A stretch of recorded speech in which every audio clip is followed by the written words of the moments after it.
হয়েছে আগে প্রথম বাইরের বাহিনীরা এসে আমাদেরকে উত্তপ্ত করেছে। শান্তিপূর্ণ ভোট ছিল, ভোট দিয়ে বাড়ি আসছি, হঠাৎ করে ক্যাম্পের মধ্যে ঝামেলা করে দিয়েছে, কিছু বিজেপি ছেলেকে মাথায় মেরে মাথা ফাটিয়ে দিয়েছে। পরে আমরা গেলাম, কিছু মানে দেশের পাশে কিছু ছেলে এসে ছেলেদের কিছু ছেলেদের মেয়েদের মেরেছে। মারার পরে আমাদের একটা ভালো ছেলে তাকে তুলে নিয়ে গেছে, বলেছে আমরা 2 মিনিটের মধ্যে ছেড়ে দেবো। এখন 4 ঘন্টা হয়ে গেছে, ছাড়েনি। যারা যা আনতে যাচ্ছে তাদেরকেও আটকে দিচ্ছে, বলছে চালান করে দেবো। কি চাইছেন আপনারা? সে ছেলে বিজেপি করে, আমরা চাইছি তার অপরাধ, বিজেপি করে বলে তার অপরাধ। ঠিক আছে, কি কোনো অপরাধ? কি চাইছেন? বিজেপি করে কি অপরাধ? কি চাইছেন আপনারা? আমাদের ছেলে ফেরত চাই, ছেলে বিচার চাই। 4 জনকে আটকে রেখেছে, 4 জনকে পুলিশ।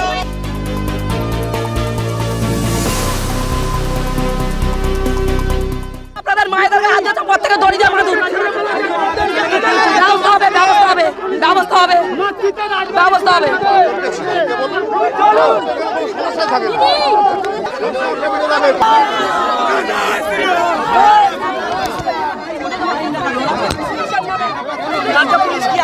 ভোট লুট করার জন্য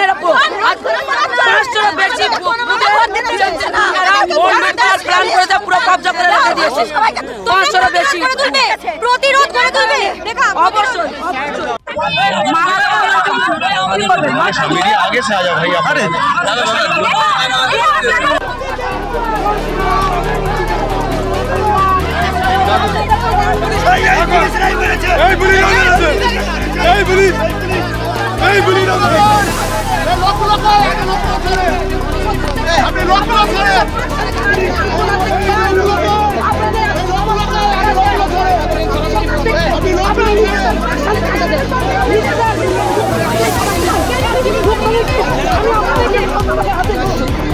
বাইক বাহিনী মিলেছে আজকে করা হচ্ছে, মানুষকে জ্বালানো হচ্ছে, মেয়েকে হাত দেওয়া হচ্ছে, মেয়েকে মারধর করা হচ্ছে। হ্যাঁ, বিজেপির পার্টি তো মানুষের চিন্তা ভাবনা আছে যে পার্টি করার স্বাধীনতা আছে, কিন্তু এরা বলছে না কোনো পার্টি করতে হবে না, আমাদের লড়তে হবে।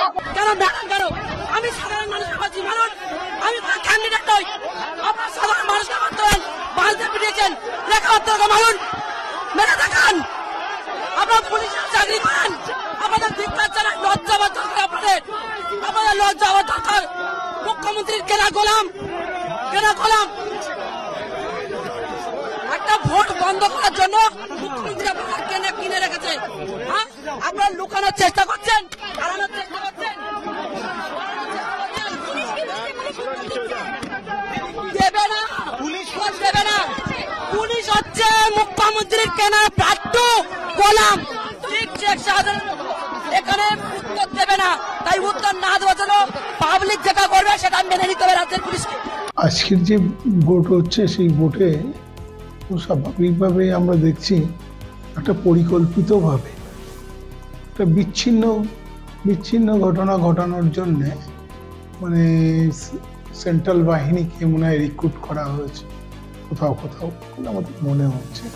তার আসল হচ্ছে আমরা যেটা দেখি আমাদের হিঙ্গলগঞ্জের গোবিন্দকাঠি 257 নম্বর বুথ, 257 নম্বর বুথে ওখানে যারা আমাদের ক্যাম্প আছে, ক্যাম্পে যারা লোকজন ছিল বাইরে থেকে, ওখানে বিএসএফ ক্যাম্প আছে, সেখান থেকে তারা এসে ক্যাম্পটাকে কেন এত লোকজন এখানে আছে বলে সেই ক্যাম্পটাকে ভাঙচুর করে চেয়ার টেবিল ফেলে দিয়ে ভাঙচুর করেছে। এটা আমরা তীব্র প্রতিবাদ করছি, কারণ আমরা আমাদের রাজনৈতিক জীবনে এই যে পার্লামেন্টের ভোট হচ্ছে, এরকম পার্লামেন্টের ভোট এইভাবে আমরা এখনো দেখিনি বলে আমাদের মনে হচ্ছে।